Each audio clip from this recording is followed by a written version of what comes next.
Begini dua alasan kenapa orang Yahudi sukses dan kaya raya.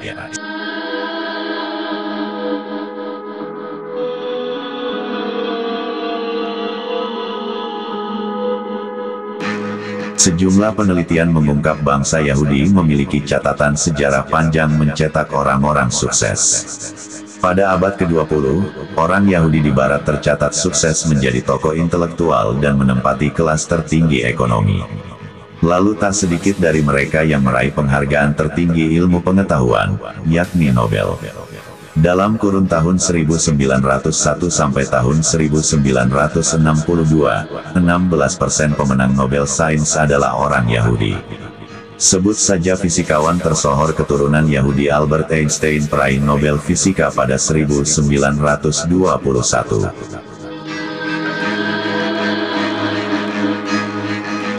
Mengacu riset Paul Burstein dalam Jewish Educational and Economic Success in the United States 2007, di Amerika Serikat, bangsa Yahudi tercatat lebih sukses secara ekonomi dan pendidikan dibanding kelompok bangsa dan ras lain.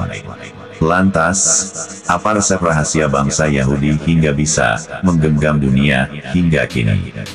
Menurut Richard Lynn dan Satoshi Kanazawa dalam How to Explain High Jewish Achievement 2008, setidaknya ada dua hipotesis untuk menjelaskan pencapaian tinggi mereka.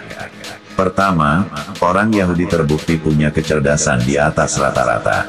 Seperti diungkap oleh Jacob dalam tulisan Jewish Contribution to Civilization 1919, yang menyebut, Yahudi Jerman berada di puncak kesuksesan Eropa. Perbincangan soal kesuksesan orang Yahudi sebenarnya sudah memantik rasa penasaran peneliti sejak lama.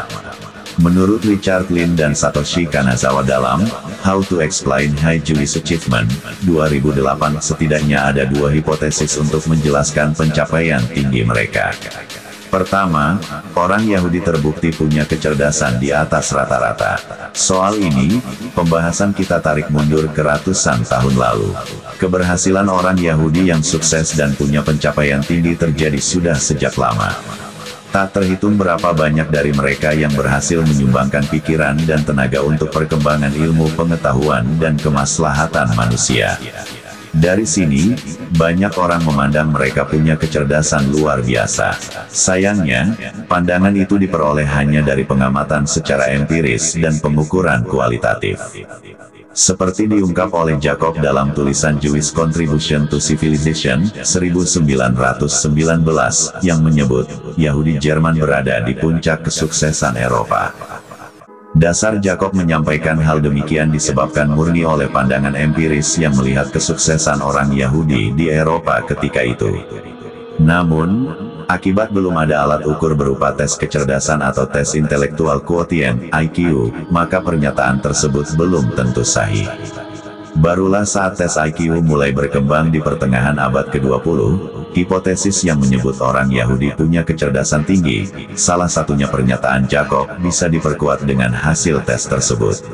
Hasil tes memang menunjukkan bahwa benar orang Yahudi punya kecerdasan di atas rata-rata. Sedangkan alasan kedua, kesuksesan mereka didasari oleh nilai-nilai budaya yang kuat. Nilai budaya yang dimaksud Lin dan Kanazawa adalah etos kerja untuk mengejar kesuksesan. Bagi keluarga Yahudi, kesuksesan adalah hal mutlak yang harus diraih setiap anak di tiap generasi. Alhasil, tiap orang tua mengharuskan anak-anaknya untuk berprestasi. Mereka memberikan asupan gizi terbaik dan memberi motivasi supaya memiliki hobi membaca. Sebab, mereka percaya kalau literasi adalah satu-satunya cara keluar dari kebodohan. Hal ini telah dibuktikan sendiri oleh mereka berdasarkan kasus di era kekhalifahan Islam Abbasiyah 750-1258 M. Ketika itu, mengacu pada riset berjudul The Chosen Few, How Education Shaped Jewish 2012, mereka mengalami peristiwa traumatis berupa penghancuran kuil. Dari sini, mereka kemudian terpantik untuk bisa membaca dan melepas diri dari jeratan buta huruf. Singkat cerita, saat sudah memiliki literasi mumpuni, mereka meninggalkan pekerjaan lama di sektor pertanian dan fokus di sektor literasi dan pendidikan.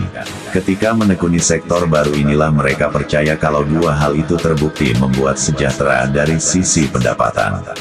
Atas dasar inilah, kelak orang Yahudi sangat berorientasi pada pendidikan. Tak cuma dua alasan itu saja, pendapat lain juga disampaikan sejarawan Jerry Z. Muller diproyeksi dicate. Menurutnya, kesuksesan orang Yahudi juga berkaitan erat dengan diskriminasi yang selama ini mereka alami yang lantas berdampak pada dua hal. Pertama, mereka jadi memiliki relasi kuat antar Yahudi. Kelak, relasi ini menjadi pembuka rezeki. Mereka menjadi saling mengenal, bisa memulai pekerjaan dan bisnis baru. Kedua, mereka menjadi belajar untuk mencari peluang baru yang tidak diminati banyak orang, sehingga bisa mengangkat derajatnya. Belakangan, mereka bakal menekuni pekerjaan sebagai pedagang atau menciptakan penemuan baru yang belum dipikirkan sebelumnya.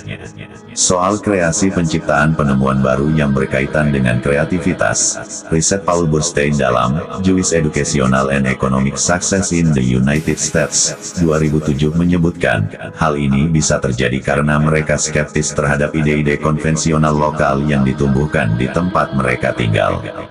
Jadi, saat tidak mau menggunakan ide-ide tersebut, otak imigran Yahudi langsung berpikir kreatif menciptakan cara baru yang kelak merangsang kreativitas dan kecerdasan intelektual. Nantinya, semua itu berujung pada kesuksesan di bidang ekonomi. Setidaknya itulah beberapa resep rahasia kesuksesan ala orang Yahudi. Cara-cara itu sebenarnya bisa ditiru oleh semua orang. Sebab, untuk meraih kesuksesan dan kekayaan kita perlu banyak belajar dari orang lain. Apapun suku bangsa, agama atau etnisnya itu tadi dua alasan kenapa bangsa Yahudi bisa sehebat itu. Terima kasih, semoga menambah wawasan Anda.